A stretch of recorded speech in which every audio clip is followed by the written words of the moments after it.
سی N N کے ایک صحافی نے وزٹ کیا ایران کے کیپٹل سٹی کا، تہران کا. آپ نے اس کی ویڈیو بھی دیکھی ہوگی، کتنے مزے سے گھوم رہا ہے. پیٹرول پمپ پہ بھی کھڑا ہوتا ہے، کہیں پہ کھڑے ہو کے وہ آئس کریم کھا رہا ہے، کہیں پہ کھانا کھا رہا ہے، سٹورز بھی دکھا رہا ہے اور کہہ رہا ہے کوئی پینک نہیں ہے یہاں پہ،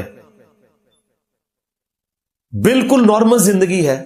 سٹورز کے اوپر بھی کوئی رش نہیں ہے کہ لوگ سامان سٹور کر رہے ہوں کہ پتہ نہیں مستقبل میں کیا بننا ہے.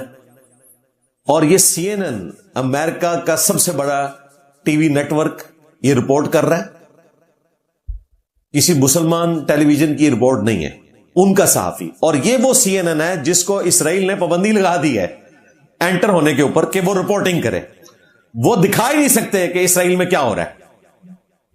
یہودی تو آپ کو پتا ہے قرآن میں ویسے ہی ہے کہ ان میں سے ہر ایک کی خواہش ہے کہ 1000 برس جیے، پھر بھی ان کو موت تو آ جانی ہے، اللہ نے کہا.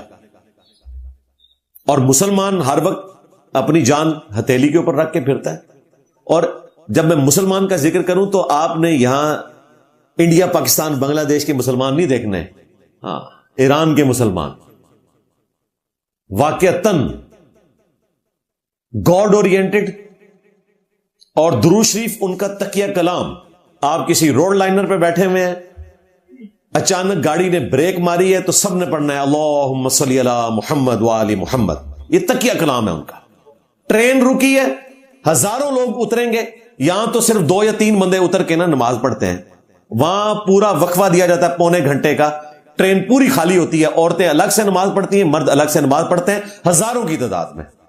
یہ کلچر ہے.